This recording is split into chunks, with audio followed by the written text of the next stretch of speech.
Hi guys and welcome back to my channel once again. So आज जो है हम लोग एक न्यू टॉपिक के साथ स्टार्ट कर रहे हैं। आई थिंक इंटरनेशनल बिजनेस एक ऐसा सब्जेक्ट है जो फर्स्ट टाइम जो है मैं अपने चैनल पे ले रही हूँ। So this is for management people या फिर कॉमर्स वाले भी, मतलब जिनके लिए भी इंटरनेशनल बिजनेस जिनको पढ़ना है, क्योंकि आज हम लोग इंटरनेशनल ट्रेड से रिलेटेड जो आपकी थ्योरीज होती हैं वो इस पर्टिकुलर वीडियो में कवर करेंगे। So it will take around like 2 to 3 sessions to complete this topic. तो पार्ट्स में अलग अलग में मैं इस वीडियो को पब्लिश कर दूंगी। So just do watch it. जितना भी like from your examination point of view है, ईच एंड एवरीथिंग थ्योरी से रिलेटेड आपकी कवर हो जाएगी। एंड थ्योरीज वाला पार्ट भी बहुत ज़्यादा इंपॉर्टेंट है, क्योंकि आई थिंक इंटरनेशनल ट्रेड की जो थ्योरीज है उनसे रिलेटेड क्वेश्चन हर साल आपके PYQ में पूछा जाता है। तो this is like very very important topic. Just make sure कि आप इसको जो है ज़रूर करो। Okay, let's begin. सबसे पहला जो थ्योरी है वो है आपका मर्केंटिलिज्म थ्योरी। ओके, यहाँ पे क्या होता है, बेसिकली इसमें जो आपका ये बोला गया है कि कोई भी जो ट्रेड है वो आपका फेवरेबल कब होता है, जब आपका जो वैल्यू ऑफ डोमेस्टिक गुड्स जो भी आप एक्सपोर्ट कर रहे हो वो एक्सीड कर जाए value of foreign imported goods. मतलब ट्रेड जो है वो हमारा फेवरेबल कब है, जब एक्सपोर्ट जो है वो ग्रेटर दैन इम्पोर्ट होता है, राइट? मतलब आप बेच लो ना कि आप खरीदो, राइट? अगर हम बेच ज़्यादा कर रहे हैं और ख़रीद कम कर रहे हैं तो वो किसी भी कंट्री के लिए फेवरेबल सिचुएशन होगी ना। तो यही चीज़ हमारे मर्केंटिलिज्म थ्योरी में जो है बोला गया है। एंड इन्होंने एक्सपोर्ट को फेवर किया है एंड इम्पोर्ट को फेवर नहीं किया है। किसी भी कंट्री के लिए अगर आप सामान बनाकर, प्रोडक्ट बनाकर बाहर फॉरेन कंट्रीज में एक्सपोर्ट कर रहे हो तो उससे आपकी कमाई होगी।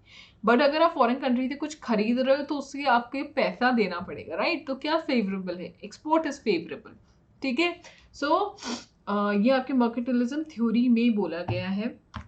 आई होप कि ये क्लियर है। नाउ अगर हम एक्सपोर्ट और इम्पोर्ट की बात करें तो किस टाइप के प्रोडक्ट का एक्सपोर्ट करना चाहिए, किस टाइप के प्रोडक्ट का इम्पोर्ट करना चाहिए, ये भी आपको देखना चाहिए। लाइक अगर आप एक्सपोर्ट कर रहे हो, सामान बाहर बेच रहे हो, देन मेक श्योर आप मैन्युफैक्चर्ड गुड्स का एक्सपोर्ट करो। वो आपके लिए ज़्यादा बेनिफिशियल होगा, ना कि आप अपने जो कंट्री के रॉ मटेरियल आप उनको एक्सपोर्ट करके बाहर दे रहे हो, वो आपके लिए हार्मफुल साबित होगा, ठीक है। तो सिर्फ एक्सपोर्ट करना नहीं है, बल्कि एक्सपोर्ट क्या करना है ये भी आपको पता होना चाहिए। And at the same time अगर आप इंपोर्ट कर रहे हो, दूसरी कंट्री से कुछ खरीद रहे हो, तो अगर आप दूसरी कंट्री से उनका रॉ मटेरियल खरीद रहे हो तो दैट इज एडवांटेजियस, क्योंकि आप रॉ मटेरियल खरीदोगे तो आप फाइनल प्रोडक्ट अपनी ही कंट्री में बना लोगे, राइट? लेकिन अगर आप मैन्युफैक्चर्ड गुड्स उनसे खरीदते हो तो वो आपकी कंट्री के लिए ऑब्वियसली एक डैमेजिंग इफेक्ट की तरह साबित होगा।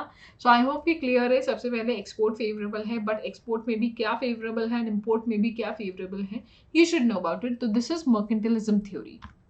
ना नेक्स्ट देखते हैं second one, theory of absolute advantage bye Adam Smith. Okay, तो ये उस थ्योरी के अगेंस्ट है। बेसिकली यहाँ पे क्या बोला गया है, यहाँ पे ये बोला है कि एडम स्मिथ ने ये देखा कि कंट्री को हमेशा ट्रेडिंग से फायदा ही होता है। लाइक यहाँ पे एक छोटा सा एग्जाम्पल दिया है। एक शू मेकर है और एक टेलर है, ठीक है। मान लेते हैं शू मेकर को एक सूट की जरूरत है कि एक सूट स्टिच कराना है, ठीक है, और टेलर को शूज चाहिए। तो वो दोनों अपने अपने प्रोडक्ट आपस में एक दूसरे को एक्सचेंज कर दे, ठीक है, सूट के बदले शू जो है वो प्रोवाइड कर दे। तो उसमें किसका फायदा? उसमें दोनों का फायदा है, ठीक है। तो बेसिकली आपको बार्टर सिस्टम की तरह थोड़ा साउंड कर रहा होगा।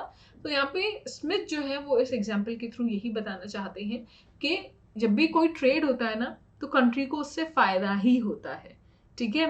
बट आपको ये मेक श्योर करना है कि आप किसके बदले क्या लाइक ट्रेड कर रहे हो, ठीक है।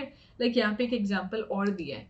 Like if it takes 10 labor units to manufacture 1 unit of good A in country 1 but 20 labor units in country 2, and if it takes okay, यहाँ पे क्या है, let me show you with the help of an example. okay, यहाँ पे देखते हैं। मान लेते हैं दो कंट्री है, कंट्री A है ना, एक कंट्री B है, और गुड है X और एक गुड है Y, ठीक है। अब कंट्री ए को गुड X प्रोड्यूस करने में लग रहे हैं 10 रुपए और कंट्री B को लग रहे हैं 20 रुपए। तो कंट्री ए को गुड Y प्रोड्यूस करने में लग रहे हैं 20 रुपए और कंट्री B को गुड Y प्रोड्यूस करने में 10 रुपए लग रहे हैं। तो आपको क्या लगता है क्या होना चाहिए यहाँ पे? यहाँ पे क्योंकि गुड X जो है वो सस्ता कौन प्रोड्यूस कर पा रहा है? कंट्री ए। तो गुड X जो है वो कंट्री ए प्रोड्यूस कर ले, एंड गुड Y जो सस्ता कौन प्रोड्यूस कर पा रहा है? कंट्री B 10 रुपए में, क्योंकि कंट्री A को तो 20 रुपए लग रहे हैं। तो गुड Y को जो है कंट्री B प्रोड्यूस कर ले, ठीक है। इन्होंने इसका प्रोडक्शन किया, इन्होंने इसका प्रोडक्शन किया, एंड आपस में एक दूसरे से एक्सचेंज कर ले, ताकि दोनों कंट्रीज को गुड एक्स भी मिल जाए और गुड वाई भी मिल जाए, और दोनों ही जो प्रोडक्ट है वो चीपेस्ट फॉर्म में जो है वो प्रोड्यूस हो पा रहे। ठीक है, तो यहाँ पे क्या है, दोनों का मैन्युफैक्चरिंग भी हो गई, दोनों अपना प्रोडक्ट जो है वो बाहर ट्रेड भी कर पा रहे, दोनों कंट्री को यहाँ पे फायदा है। ओके, आई होप कि लाइक एग्जाम्पल क्लियर है, क्योंकि कोई भी theory with the help of an example ही आप समझ पाओगे, ये भी ध्यान रखना। नाउ आगे देखते हैं, hopefully clear. Now theory of comparative advantage by David Ricardo. ये जो अभी बोला है ना हम लोगों ने इस वाली थ्योरी में, एब्सोल्यूट एडवांटेज में, उसी को इन्होंने क्रिटिसाइज किया है कि भाई ये क्या है। ठीक है, चलो ये ऐसी सिचुएशन है तो बढ़िया है, आपने बोला country A good X produce करेगी, country B good Y produce करेगी। अब मान लेते हैं कि ये सिचुएशन ऐसी होती है कि यहाँ पे आप 10 कर दो और यहाँ पे आप 20 कर दो, तो ये क्या सिचुएशन है? इस सिचुएशन में क्या हो रहा है, चाहे गुड एक्स हो या वाई हो, दोनों को ही बेहतर वे में कौन प्रोड्यूस कर पा रहा है, कंट्री ए। ठीक है, तो अगर हम एब्सोल्यूट एडवांटेज के हिसाब से बात करें तो दोनों प्रोडक्ट कंट्री ए को ही बनाने चाहिए और बी को एक्सपोर्ट करने चाहिए, राइट?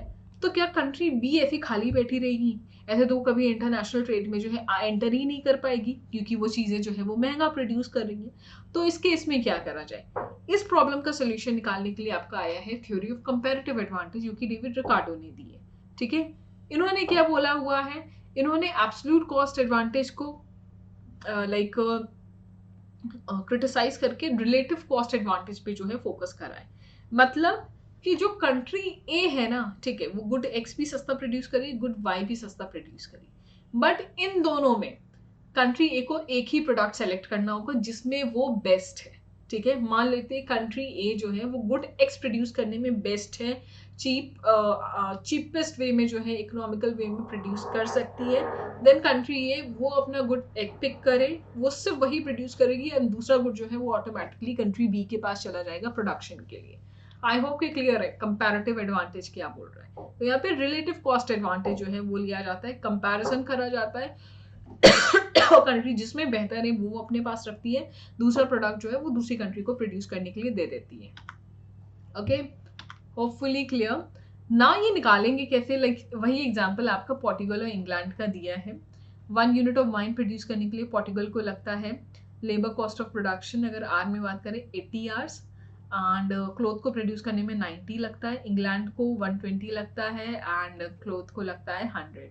ठीक है, तो यहाँ पे क्या है, पोर्टुगल की अगर हम बात करें तो आप देखो कम आवर्स में पोर्टुगल वाइन भी प्रोड्यूस कर पा रही है इंग्लैंड से, और क्लोथ भी कम में प्रोड्यूस कर पा रही है, तो क्या वो दोनों प्रोड्यूस करेगी? नहीं, पोर्टुगल जिसमें बेटर है वो रखेगी और दूसरा प्रोडक्ट जो है वो इंग्लैंड को दे देगी प्रोडक्शन के लिए। ये हम कैसे निकालेंगे कि पोर्टुगल किस में बेटर है? ये आप निकालते हो अपॉर्चुनिटी कॉस्ट से। ओके, तो यहाँ पे अपॉर्चुनिटी कॉस्ट कैसे होगा, बहुत ही सिंपल है। लाइक ये जो 80 है ना, इसको डिवाइडेड बाय 90 करो, और ये जो 90 इसको डिवाइडेड बाय 80 करो। ठीक है, ऐसे करके आपको करना है, राइट?